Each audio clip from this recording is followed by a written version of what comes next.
Hello again, welcome back to the bird room. It's been a week that we didn't do one last week.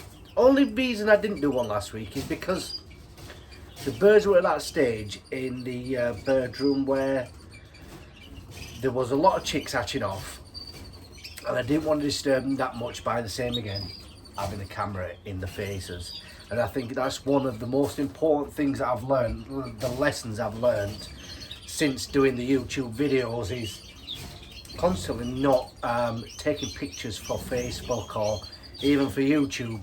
So I just thought to myself, you know, a week can wait and I can show you what's happening in the bird room, which I will do today. So stay tuned to find out what chicks we've got and what chicks are coming off and what else might we have planned in the bird room. So first, I suppose I'll start off with the 5 canaries. Just a quick rundown, not talking about individuals, but talking about the birds in general. The 5 canaries have been fabulous, can't complain whatsoever. Most of the birds now, regardless of what species they are going on the second round. From the first round, we've got about 100 here in the bird room, whether it be British finches, mules, or 5 canaries, or even the English cinnamons. Most of them are going on the second round, so they're starting in the second round. Some, the Siberian bullfinches are just building up now. I've moved them from the other shed into this shed to free up some space for obviously weaning the young ones off. So they didn't build up in there. In here within a couple of hours started building. Sod's law, isn't it? So yeah, the 5s in general, really good. We've managed to get a white as well for a change. Someone's shouting. We've got a white, we've got cinnamons, we've got all the colours so far, so hopefully some will turn out ready for the show bench later this year. English cinnamons, old English cinnamons. Cage 3 are just weaning. In fact, to be fair, we'll probably move them now, but I'm not going to do. I do like to tend to move them on a weekend where I've got a bit more time in the bird room to keep an eye on them. I know they're eating on their own, but I also know that the hen's still feeding them regardless of their age. They're about 29 days old now, but I know that they're eating. I see one now eating, but like I said, I know that they are still relying on the hen to feed them, even though she's ready to go. She might have actually laid, I haven't even checked yet. She's ready to go back for a second round. Numbers with them, what have we got? 10, 14 so far from the first round. One of the pairs from the second round, which is in cage number 6, has actually hatched a second round off. We lost one out of a nest of 3 in there. It happens, not dwelling on it, let them get on with it. And there's only reason there's only 3 in there is because, as I've explained before, I'm running one cock bird over 3 different hens, just to diversify the bloodline, but keeping it quite tucked tight, ready for breeding for next year. So like I said, they are doing fabulous. I will show you in the next episode the ones that we've separated into the weaning cages. I will be starting them on Careful Orange, that I explained in one of the videos on the English cinnamons. Careful Orange is what I'm going to be using for them. I will start on that this weekend. Redpolls, mealy redpolls. We'll talk about mealy redpolls. Mealy redpolls are doing what they're meant to do. Same again, breeding. I've had a few cockbirds that do smash eggs, but it's like anything. I just let them get on with it. Take the cockbird out, put him in a separate cage, let the hens get on with feeding the young ones. Cage number 12, I've left the cockbird in there. Now this cockbird is obviously a carry for Cinnamon and Isabel, because there's a nest of 2 in there that I did show you in one of the previous episodes, just hatching. She's got 2 in there, one Isabel, one Cinnamon. So it's a normal cock with a cinnamon hen. So the cinnamon could be cock or hen, because obviously the cinnamon carry a cock to a normal hen. But the Isabel on the other hand will be an hen bird. So got one hen bird in there ready for next year for breeding anyway. The normal pairs of mealies, they are ready to be taken out also again this weekend. Same again, they are weaned and I will take them away. She's back on eggs, so I don't want them young ones interfering with the eggs, but actually the hen is sat tight now, as you can see. Different style of nest this time. She went for the chip hand style one, which I said that none of the other ones had gone for, but it shows that if they're in condition, they'll nest in anything. So up to all with the mealy Redpolls, they're doing a good job. We've got a few away, a few for breeding for next year, and it's nice to have some mutations in that mix as well.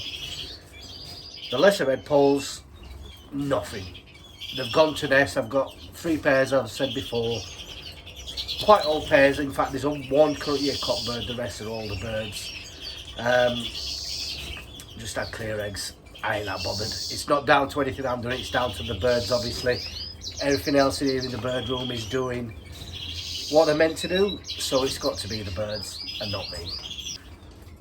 Talking about Greenfinches, last year the Greenfinches did terrible for us.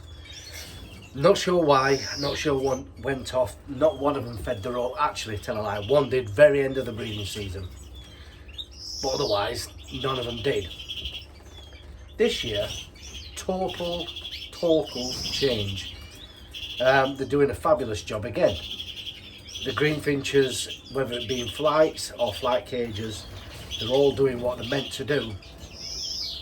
I just leave them to it. One thing I've learned is the more we interfere with them, the more that they are likely not to feed the young ones. So leave them be, let them get on with the job of bringing them young ones up.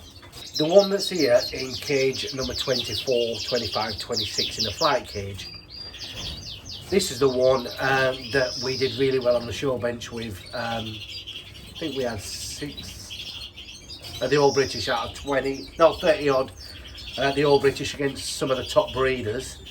And actually with the, I put this time with the young cock bird that got 6th in the adult, in the current year cock class at the All British. And now remember, the mum to this,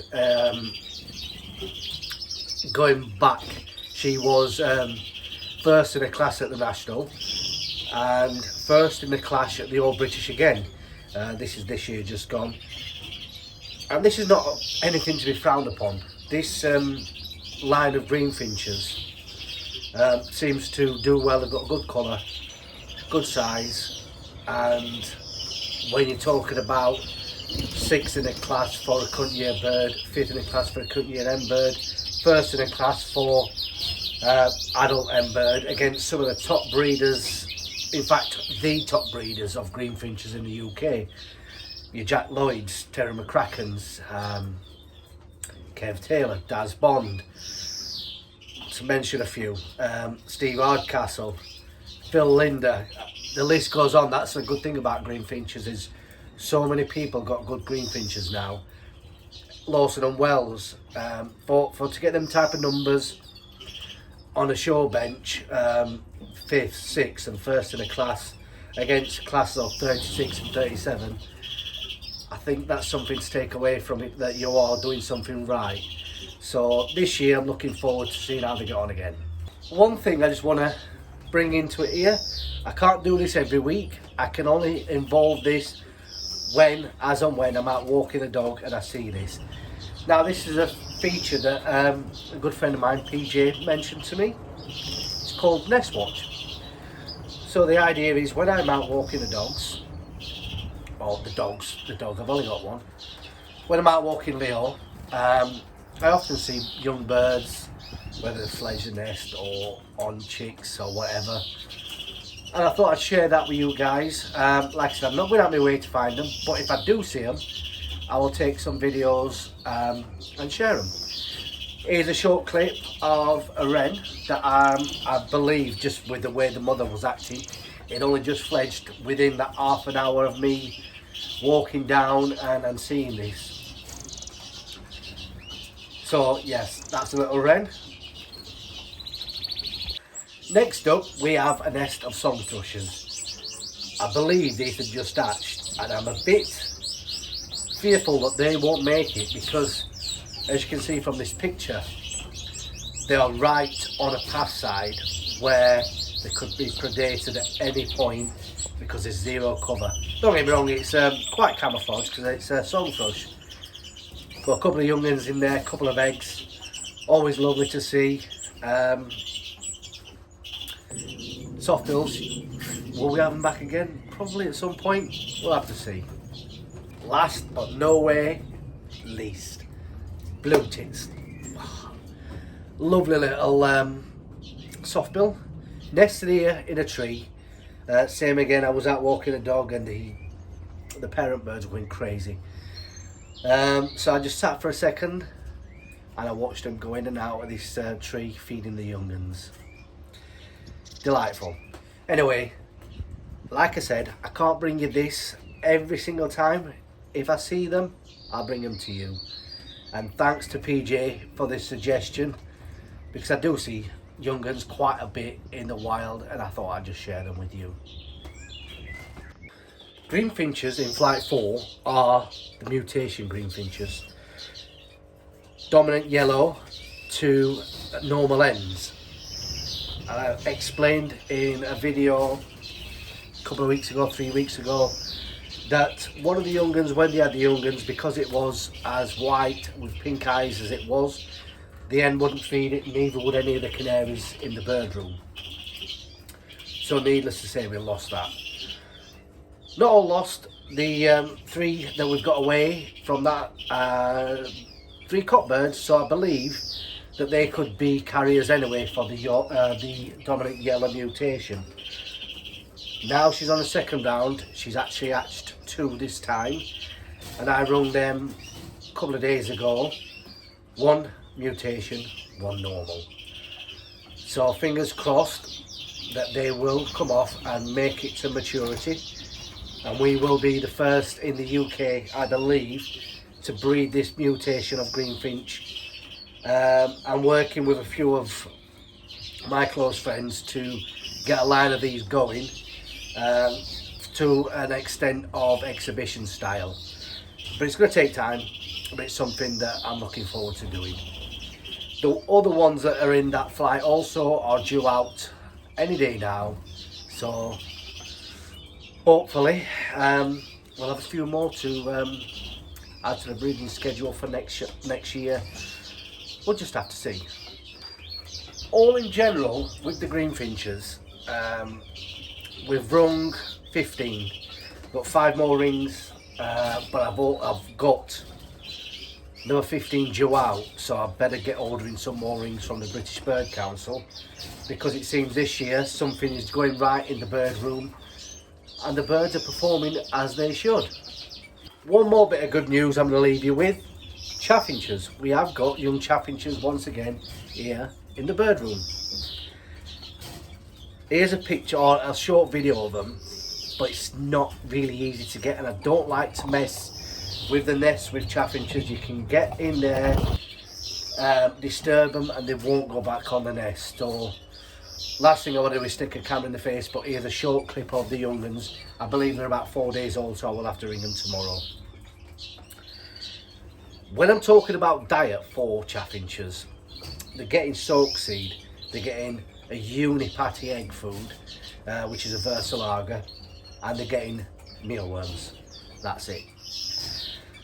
Mealworms, I've got them. They will need mealworms up to 5 days. They don't generally need it after that point, but I still will be feeding it to them every single day. Fresh mealworms every day. Otherwise, that hen will just come away from them, or the young'uns could end up with deformities for lack of protein.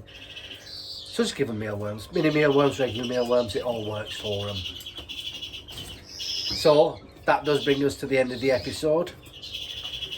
But before I do leave, remember, Aviform, the promotion does end this week. So if you are wanting anything, buy one get one free, just head over there, look on their website. When you come to the end, the checkout, you get buy one get one free on all items. Quote the bird room in lower cases. Obviously you get one free of whatever you've purchased. So thanks everyone for watching. Thanks to all the subscribers that have been subscribing. And if you have liked the video, please leave a thumbs up. Don't leave the thumbs down, because I think that's arsey. And subscribe to the channel if you haven't already. Enjoy your weekend, and I will see you in the next one.